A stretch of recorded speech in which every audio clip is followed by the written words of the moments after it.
नमस्ते, मी अमित पाटील. आपल्यासोबत आहे मोहिनी देशमुख आणि त्यांची आई. एक स्ट्रगल काय असतो या बाबतीतलं सगळ्यात ज्वलंत उदाहरण आजकाल जर बँकिंग मध्ये पाहायचं असेल तर मी मोहिनीचं नाव सजेस्ट करेन. मोहिनी ही सध्याला DNS मध्ये असिस्टंट मॅनेजर म्हणून काम करत आहे. तर आपण तिच्या प्रवासाबद्दल थोडंसं जाणून घेऊयात. मोहिनी, नमस्ते, वेलकम काकू. तर सर्वप्रथम मला सांगा मोहिनी, की तयारी कधीपासून सुरुवात केली आणि तयारी करत असताना हर्डल्स कुठं कुठं आले? सर मी तयारी 2019-20 मध्ये स्टार्ट केलेली. त्यानंतर बॅच चालू होती आणि कोविड आला होता. मॅथ तर ओके होतं, प्रॉब्लेम इंग्लिशमध्ये होता. मग नंतर त्यामध्ये इम्प्रूव्ह केलं आणि एक्झाम देत गेले. प्री निघत होती, मेन्सला अडकत होते. मग त्यानंतर आकाश सरांचं मार्गदर्शन आणि सगळ्यात जास्त मोठ्या भावासारखं मार्गदर्शन मिळालं ते अमित सरांचं. कारण प्रत्येक गोष्टीमध्ये कुठेही प्रॉब्लेम आला, पहिला माझा म्हणजे ग्रुपमध्ये आम्ही डिस्कशन काही झालं नाही, अमित सरांना विचारायचं आहे आपल्याला. ते सगळ्यात मोठं मार्गदर्शन मिळालेलं. मला सांगा की आतापर्यंत तुम्ही जोपर्यंत सिलेक्ट झाला तोपर्यंत किती एक्झाम्स दिल्या हे विद्यार्थ्यांना एकदा कळू द्या. सर मी 70 एक्झाम दिल्या आहेत टोटल आणि 70 एक्झाम दिल्या. 3 रिझल्ट आले. इंटरव्ह्यूमध्ये सिलेक्शन नाही झालं फायनल, आणि चौथा इंटरव्ह्यू दिला, फायनल सिलेक्शन झालं आणि मला होम पोस्टिंग मिळाली.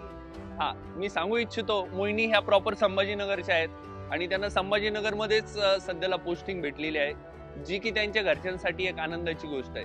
मोहिनी, मला सांगा, प्रिपरेशन करत असताना अशा काय चूक आहेत जे विद्यार्थ्यांनी करायला नको आहेत आणि काउन्सिलिंगचं इम्पॉर्टन्स काय आहे एकदा विद्यार्थ्यांना सांगा प्लीज.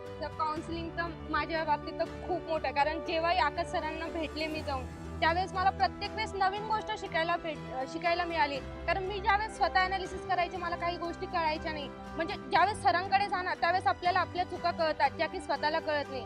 आणि एक गोष्ट सांगेल, जिथे नाही का आपला स्वतःचा विश्वास कमी पडतो ना, त्यावेळेस समोरच्यावर विश्वास ठेवायचा आणि त्यांनी सांगितलेली प्रत्येक गोष्ट फॉलो करायची, रिझल्ट नक्कीच येणार.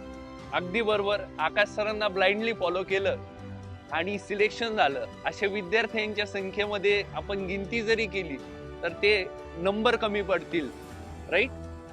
तर मी तुम्हाला विचारू इच्छितो की मला सांगा की तुम्ही मोहिनीला कशा पद्धतीनं सपोर्ट केला आणि तो करत असताना तिची मेंटॅलिटी काय होती? मला एकदा हे पॅरेंट्सला समजू द्या की हा फार महत्वाचा पार्ट असतो की एखाद्या पॅरेंटनं तिच्या पाल्याला सपोर्ट करणं. तर त्या बाबतीत एकदा सांगाल प्लीज. मी सगळ्यात पहिले मोहिनीला सांगितलं होतं, मोहिनी, जोपर्यंत तुझा रिझल्ट येत नाही तोपर्यंत लग्न नावाचं विषयच नाही आपल्या घरामध्ये. जेव्हा तू लागशील त्याच्यानंतरच आपण बघायला सुरुवात करणार. मग किती 2 वर्ष 4 वर्ष जे लागेल ते. पहिली माझी अट तिच्यासाठी हीच होती सर, की तू पहिले सिलेक्ट होणार आणि त्याच्यानंतरच लग्न. तर मला सगळ्या पालकांना हेच सांगायचंय, तुमची मुलगी थोड्या थोड्या मार्काने जाते, थोडा तिला वेळ द्या. लग्नाची घाई अजिबात करायची नाही. आणि घरातनं मुलीसाठी सपोर्ट खूप मोठी गोष्ट असते. उशीर व्हायलाय, लग्न तर शेवटी एकदा होणारच आहे, पण जॉब निघणं आता सध्याच्या काळाची गरज झालेली आहे. त्याच्यासाठी प्रत्येक आई वडिलांनी मुलींसाठी शिका आणि त्यांना सपोर्ट करा. त्यांच्या मागे हे लावू नका की वय होतंय, उशीर होतंय, किती दिवस शिकणार आहे, किती वर्ष लागणार आहे, हे अजिबात चिंता करायची नाही. तुमची मुलगी जर अभ्यास करते खरोखर तर तुम्ही पण तेवढं 100% तिला सपोर्ट करा, जसा मी मोहिनीला केला. आणि आज ती DNS बँकेत असिस्टंट मॅनेजर म्हणून लागली. या गोष्टीचा मला खूप आनंद होतोय. जसा मला होतोय तसा तुम्हाला सुद्धा होईल, पण तुम्ही माझ्यासारखे वागा. आणि हे सर्व होत असताना समाजाचा प्रेशर असेल, प्रश्नही विचारत असतील. नाही, थांब ना एक मिनिट. मोहिनी सर 10वी मध्ये पास झाली तेव्हाच चालू झालं होतं की आता हिचं बघायचं आणि लग्न करायचं.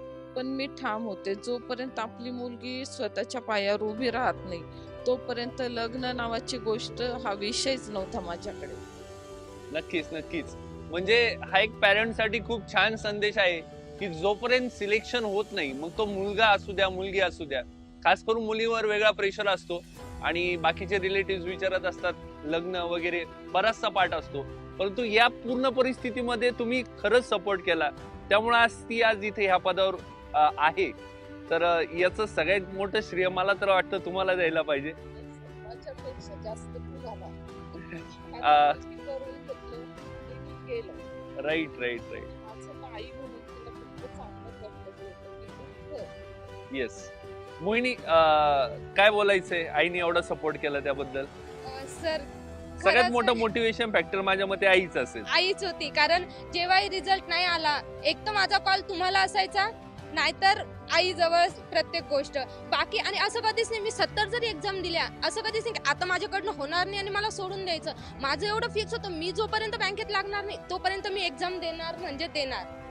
आणि पैशांची जरी अडचण आली, काही असलं, असं मला कधीच जाणवलं नाही की तुला आता हा फॉर्म भरायचा, याची फी जास्त आहे, तू भरू नको. त्यांनी तिकडे काहीही केलं असेल, मला कधीच जाणवू दिलं नाही. प्रत्येक फॉर्म भरायचा, घे पैसे घे, तुला भरायचं आणि तुला करायचंच आहे. हा खूप मोठा सपोर्ट होता. तर आपल्यासोबत होती मोहिनी. तिच्या आई वडिलांना जो काही तिच्यावर विश्वास दाखवलेला आहे, त्या विश्वासाला सार्थ ठरत तिने आज असिस्टंट मॅनेजर या पदाचं DNS मध्ये सिलेक्शन घेतलेलं आहे. तर मोहिनी, तुझं खूप खूप अभिनंदन. काकू तुमचंही अभिनंदन. आणि तुम्ही फार मोलाचं मार्गदर्शन केलं त्याबद्दल धन्यवाद.